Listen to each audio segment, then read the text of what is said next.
என்ன வருண் ப்ரோ 2 படத்துக்கு போறேன்னு சொன்னீங்க, ஆனா ஒரு படம் ஏதோ ஒன்று ஆயிடுச்சு மட்டும் கேள்விப்பட்டேன். ஏங்க வணங்கான் இப்போ டிக்கெட் புக் பண்ணேன் சரியா, காலையில் 10 மணி ஷோ புக் பண்ணேன். ஏன்னா நான் வந்து என்னோட சேனலில் வந்து மூவி விளாக்னு ஒன்று பண்ணுவேன் பிரதர். ஸோ காலைல சீக்கிரம் அந்த ஷோவை பார்த்து முடிச்சுட்டு டக்குன்னு எடிட் பண்ணி ஈவினிங் போடலான்னு பார்த்தா படத்தை போஸ்ட்போன் பண்ணி கேன்சல் பண்ணி ரீஃபண்ட் பண்ணி விட்டாங்க.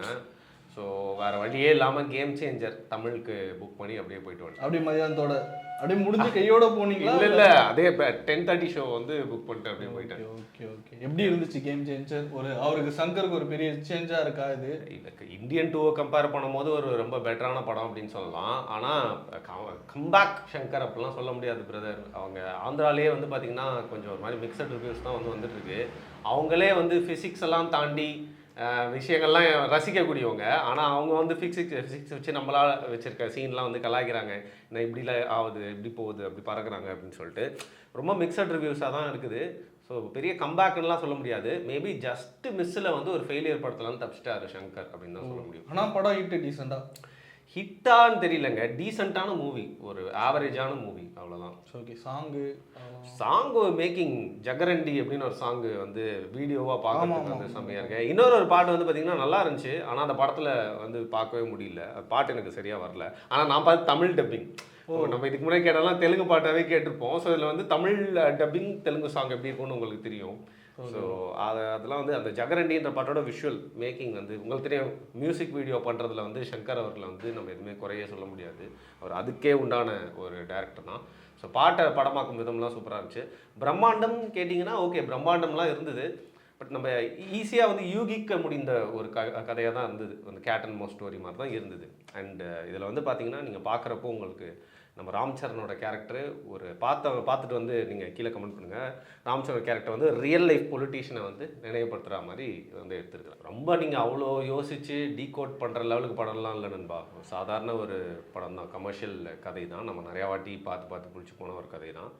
அதை வந்து ஒரு பிரம்மாண்டமாக எடுக்கிறேன்னு சொல்லி எடுத்திருக்காரு. ஆந்திரா ஆடியன்ஸ்க்கு வந்து சங்கர் அவர்களோட அந்த எடுக்கிற டேஸ்ட் வந்து முற்றிலுமாக பிடிக்கல அப்படிங்கிறது மட்டும் நல்லா தெரியுது. நம்ம ஊரில் எல்லாருமே தமிழ் டப்பிங்கில் பார்த்துட்டு இருந்தாங்க. உள்ளே போகும்போதே எனக்கு எப்படி தோணுச்சுன்னா வந்து நான் வந்து வணங்கான் வந்து போஸ்ட்போன் பண்ணிட்டாங்கன்னு உள்ளே போனேன். மற்றவங்களாம் எப்படின்னா சங்கர் படம் ஐயோ இந்தியன் டியூ கண்ணு முன்னாடி வந்து போதே, அதுவும் தெலுங்கு படம் தமிழ் டப்பிங் வேறு போகிறோமே அப்படின்னு சொல்லிட்டு ஒரு பெரிய எதிர்பார்ப்புலாம் இல்லாமல் எல்லாருமே வந்து பார்த்தீங்கன்னா ஓகே இந்த வாரம் நான் இந்த படம் பார்க்க போகிறேன் அப்படிங்கிற மாதிரி தான் க்ரௌட் இருந்துச்சு. ஏன்னா இங்கேருந்து ஏஆர் முருகதாஸ் ஸ்பைடர்னு சொல்லிட்டு ஒரு படம் வந்துச்சு. ஆமாம் பண்ணாரு. அந்த படம் வந்து எவ்வளோ ஹிட் ஆச்சுன்னு தெரியும். ஏன்னா டப்பிங் மாதிரி இருந்தாலும் லைட்டாக இல்லை நம்ம ஊரில் ஹிட் ஆகல, ஸ்பைடர் அவங்க ஊரில் வந்து. ஏன்னா மகேஷ் பாபு படம் இங்கே வந்து ஓடுறது உங்களுக்கு எப்படி இருக்கும், எப்படி டப் பண்ணி அனுப்பிச்சு விடுவாங்கன்னு உங்களுக்கு தெரியும். லடுக்கி அந்த லெவலுக்கு தான் இருக்கும். அந்த மாதிரி தான் இருக்கும். ஆனா அந்த அவரோட படம்னாலே எந்த ஒரு யாருக்குமே அந்த அளவுக்கு தெரியாத முகமா இருந்தாலும் அவரோட படம் இங்க வந்து அந்த அளவுக்கு ஓடி இருக்கு. அந்த மாதிரிதான் வந்து ஒரு விஷயமும் இருக்கு. கரெக்டா சொன்னீங்க. எஸ்ஜே சூர்யா, இந்த எஸ்ஜே சூர்யா வந்து இருக்கிறது படத்துக்கு ஒரு பெரிய ப்ளஸ் தான். ஏன்னா அவர் வந்து பார்த்தாலே அவரை பார்க்கும்போது தான் ஏதோ நார்மல் தமிழ் படம் பார்த்த மாதிரி இருக்கு. வழக்கம் போல் அவரோட ஒரு வித்தியாசமான ஆக்டிங்கில் அந்த அரசியல்வாதி கேரக்டர் சூப்பராக வந்து பண்ணியிருக்காரு. இதில் வந்து ராம் சரண் வந்து பார்த்தீங்கன்னா அந்த பழைய ராம் சரண் போர்ஷன்ஸும் புது ராம் சரண் போர்ஷனுக்கும் ஒரு சின்ன டிஃப்ரென்ஸ் இருக்குது அவரோட ஆக்டிங்கில். பட் எஸ்ஜே சூர்யாவை நம்ம பார்க்குறப்போ அவர் தான் வந்து படத்தை கடத்தி கொண்டு போயிருக்காரு. ராம் சரணும் நல்லா தாங்க நடிச்சிருக்காரு. அவர் வந்து ரொம்ப மொக்கையாக நடிச்சிருக்காரு அப்படிலாம் சொல்ல முடியாது. அந்த படத்துக்கு என்ன தேவையோ அந்த மாதிரி தான் நடிச்சிருக்காரு. அண்ட் கியாரா அத்வானி அவங்களும் வந்து ஸ்க்ரீன் ப்ரெசன்ஸ் ரொம்ப நல்லா இருக்குது. அவங்க தான் ஃபர்ஸ்ட் டைம் அவங்க நடிச்ச படத்தை நான் வந்து பார்க்குறேன். அண்ட் அஞ்சலி இருக்காங்க படத்தில், உங்களுக்கு தெரியும். தமனோட மியூசிக் வந்து பாட்டு வந்து ஓகே, பட் பிஜிஎம் வந்து நல்லா தரமாக போட்டிருக்காப்புல. அவர் ஏன்னா உங்களுக்கு தெரியும் ஏற்கனவே தெலுங்கு படத்துக்குலாம் நிறைய போட்டிருக்காரு. அவருக்கு ஆந்திரா ஆடியன்ஸோட பல்ஸை வந்து பிடிக்கணும், அதனால அவருக்கு ஈஸியாக தெரியும். நல்லா பர்ஃபார்ம் பண்ணியிருக்காரு. இந்த படத்தை விட்டுட்டு அடுத்து வணங்கான். ஏன் வணங்கான் வந்து இந்த மாதிரி ஆச்சு? ஏன் லேட்டாக ரிலீஸ் ஆச்சு? இல்லை வணங்கான் எனக்கு தெரிஞ்சு ப்ரொடியூசர்ஸ் சம்மந்தப்பட்ட விஷயம் தான் நினைக்கிறேன். அதாவது பேமெண்ட் எதுவும் டிலே ஆனதுனால அதுவா இல்லை வந்து டிஸ்ட்ரிபியூஷனில் ஏதோ ஒரு ப்ராப்ளமா என்னன்னு தெரியல. ஆனால் எல்லாருமே ரொம்ப ஏமாற்றத்தோட வந்து போனாங்க. டிக்கெட்லாம் புக் பண்ணீங்க, அந்த புக்கிங் ரீஃபண்ட்லாம் வந்துச்சா? நான் வந்து கேம் சேஞ்சர் படம் பார்த்துட்டு திருப்பி வெளில வரும்போது வந்துச்சு. ஐயோ வந்துருமா வராதா அப்படின்னு சொல்லிட்டு யோசிச்சுட்டே இருந்தேன். ஏன்னா நானும் என்னோட கேமராமேனும் தான் போயிருந்தோம். 450 ரூபா கொடுத்து டிக்கெட் புக் பண்ணியிருந்தோம். ஸோ கேம் சேஞ்சர் படம் வெளில வரும்போது வந்து பார்த்தீங்கன்னா திருப்பி ரீஃபண்ட் வந்துருச்சு. அதில் ஒரு சந்தோஷம் தான் எனக்கு. அதுக்கப்புறம் மெட்ராஸ்காரன் ஒரு படம் ஓடிட்டு இருக்கு போல. அது பெருசாக இப்போதைய வரைக்கும் வந்து டாக்ஸ் இருக்க மாதிரி வந்து தெரியல. எல்லாருமே சங்கர் படம் அப்படிங்கிறதுனால கேம் சேஞ்சரை சூஸ் பண்ணி வந்து போயிருக்காங்க. பட் ஈக்குவலி வணங்கானுக்கும் எல்லாம் போகிறதுக்காக தான் பார்த்தாங்க.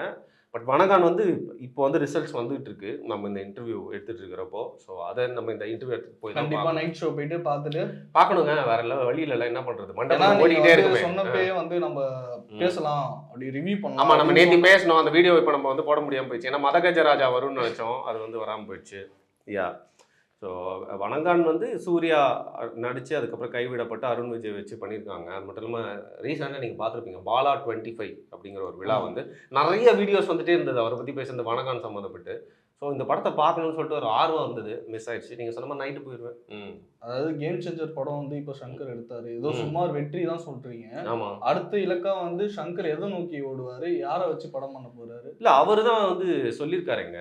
வேல்பாரி அப்படின்னு சு வெங்கடேசன் அவர் எழுதுன நாவல், அது வந்து அவரோட வந்து கனவு படம் அப்படின்னு சொல்றாரு. ஏன்னா வேல்பாரி அப்படிங்கிறதே வந்து பார்த்தீங்கன்னா ஒரு பிரம்மாண்டமான ஒரு கதை. அது வந்து ஒரு புனைவு கதை தான், ரியாலிட்டிக்கும் புனைவுக்கும் கலந்து எழுதுனது தான்.